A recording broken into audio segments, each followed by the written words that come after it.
Bapak, Ibu, Saudara-saudara jemaat Tuhan yang terkasih, mari kita lanjutkan segala aktivitas kita demi kemuliaan nama Tuhan. Dengan dan lewat firman Tuhan, kita akan semakin dikuatkan dan kita memperoleh sukacita yang daripada Tuhan. Mari kita berdoa. Ya Allah Bapa kami yang bertahta dalam kerajaan sorga, terpujilah Engkau Tuhan yang melindungi kami, menibahkan kami di pagi ini. Kami memperoleh sukacita dan kesehatan. Kami serahkan hidup kami satu hari ini ke tangan Tuhan. Biarlah lewat kebenaran firman Tuhan, kami semakin dikuatkan. Inilah kami Bapa, berkati kami, mampukan kami mengerti dan melakukan yang Tuhan kehendaki sesuai dengan firman-Mu saat ini. Terimalah doa kami, di dalam nama Yesus kami berdoa dan mengucap syukur. Amin. Bapak, Ibu, Saudara-saudara jemaat Tuhan yang terkasih, pagi ini Sabtu 6 Mei 2023, nats renungan kita pada hari ini tertulis di Lukas 6 ayat 37. Demikian firman-Nya. Janganlah kamu menghakimi, maka kamu pun tidak akan dihakimi. Dan janganlah kamu menghukum, maka kamu pun tidak akan dihukum. Ampunilah, dan kamu akan diampuni. Bahasa Batak didok songonon. Unang mahamu manguhumuhumi, gabedang uhuman nahamu. Unang hamu manurui, gabedang toruan nahamu. Palua hamu, gabe paluon nahamu. Demikian firman Tuhan. Bapak, Ibu, Saudara-saudara jemaat Tuhan yang terkasih, jangan menghakimi dan menghukum. Itulah yang menjadi topik renungan kita pagi ini.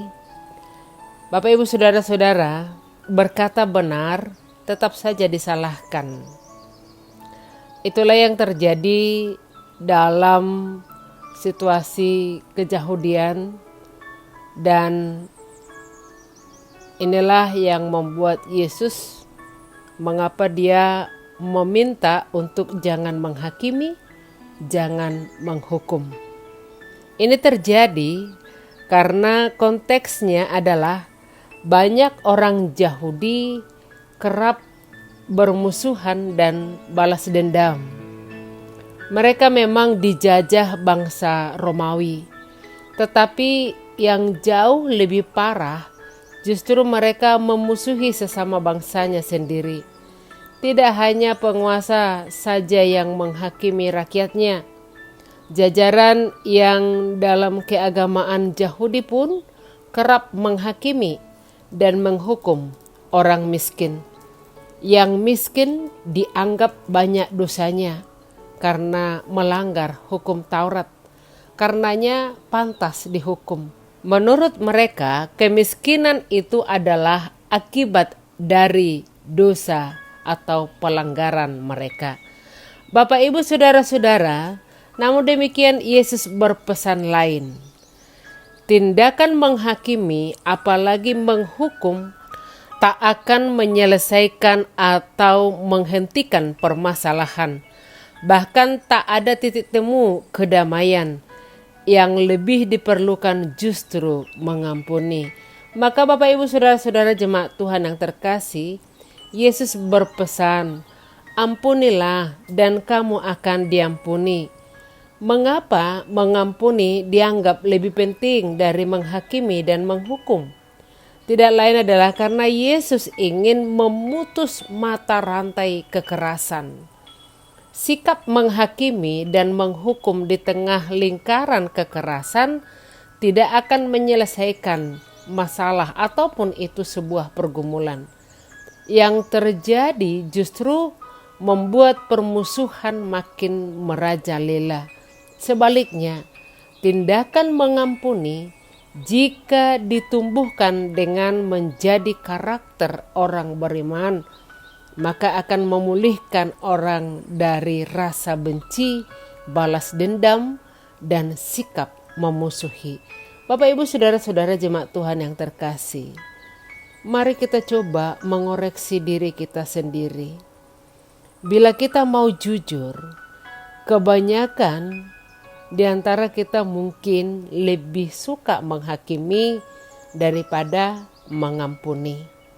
Kita seakan merasa puas dan sangat puas diri melihat orang lain dihakimi.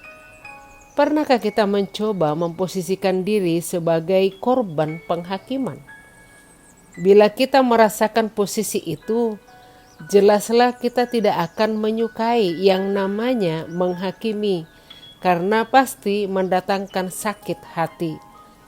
Bapak, Ibu, saudara-saudara, kebanyakan sakit hati ujungnya adalah menyakiti. Yesus mengajak kita untuk lebih menumbuhkan karakter mengampuni, karena mengampuni akan memulihkan kemanusiaan kita dan membebaskan kita dari luka hati. Maka sebetulnya kita lebih banyak menghakimi atau mengampuni? Mengapa kita lebih banyak menghakimi dan sulit mengampuni? Tentu saudara-saudara, tidak baik apabila kita saling membalas. Yang baik dan enak didengar dan dilakukan adalah berbalas pantun, bukan? Berbalas pantun tentu adalah sangat baik karena ada petuah, ada nasihat yang tertuang dan tersirat di dalamnya untuk dilakukan dan seringkali membawa lelucon bagi kita. Tetapi membalas perbuatan dalam pekerjaan sehari-hari tidaklah baik dilakukan. Misalnya, kalau kita membalas kejahatan dengan kejahatan, pasti yang terjadi adalah kejahatan yang lebih besar dan kekalahan. Membalas kebaikan dengan kebaikan juga tidak begitu baik karena tidak ada kelebihannya. Lalu apakah yang dilakukan kalau kita dihakimi dan dihukum? Maka saudara-saudara, Yesus mengajak kita, lakukanlah kebaikan kepada semua orang. Berbuat baiklah seperti Bapa kita di surga yang selalu berbuat baik kepada kita. Kalau kita ingin membalas, yang boleh dilakukan adalah membalas kejahatan dengan kebaikan. Sebagaimana yang dikatakan oleh Paulus ke jemaat Rom di Rom 12 ayat 21, janganlah kamu kalah terhadap kejahatan, tetapi kalahkanlah kejahatan dengan kebaikan. Selanjutnya Bapak Ibu saudara-saudara, apakah yang kita lakukan kalau kita dihakimi dan dihukum? Maka sikap dikatakan dalam renungan ini, ampunilah. Mengampuni, memaafkan adalah pekerjaan mulia yang meneladani Tuhan Yesus. Sekali lagi, kalau ada yang membenci, menghina, memfitnah, dan menghukum, ampunilah. Saudara-saudara, mari janganlah membalaskan dengan kebencian, hinaan, fitnahan, ataupun hukuman.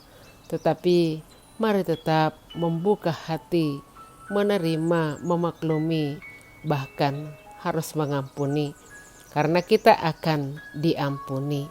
Pembalasan adalah hak Tuhan. Penghakiman dan penghukuman juga adalah milik Tuhan. Karena itu, mari kita hidup senantiasa dalam pengampunan dan mari kita memohon, ya Allah Bapa, aku mengampuni sebab Bapa mengampuni aku. Maka mari kita jauhkan, kita sisihkan pribadi yang suka menghakimi dan menghukum. Tuhan selalu membenarkan kita karena kita selalu berusaha untuk melakukan apa yang Tuhan kehendaki. Amin. Mari kita berdoa. Terima kasih Bapa yang baik atas firman Tuhan yang mengingatkan kami dan menegur kami saat ini. Ada banyak pergumulan persoalan hidup, dan itu datang dari pribadi yang selalu mengandalkan pikiran, mengandalkan perasaan. Dan saat ini Tuhan kuatkan kami selalu mengandalkan Tuhan, karena Engkaulah yang mempunyai kami. Di bawah kuasa mula kehidupan kami. Di hadapan Tuhan tidak ada yang berbeda. Kepada orang yang jahat dan yang benar, Tuhan menciptakan, mendatangkan hujan dan menciptakan matahari. Mampukan kami untuk selalu mengerti dan menggumuli keadilan yang daripada Tuhan, kebaikan-Mu dalam kehidupan kami. Inilah kami Tuhan, dengan penuh sukacita kami akan melanjutkan segala aktivitas kami. Mari lindungi kami, sertai dan berkati kami Tuhan. Kami serahkan segalanya ke tangan Tuhan. Tuhan berkati seluruh jemaat-Mu. Tuhan berkati seluruh majelis gereja-Mu. Mari Tuhan, yakinkan setiap yang Engkau kasihi, setiap jemaat-Mu. Bila datang berseru, menyerahkan segala pergumulannya ke hadapan Tuhan. Yakinkan bahwa Tuhan akan mendengar dan menjawab setiap permohonan kami. Inilah kami Bapa, inilah kami Tuhan.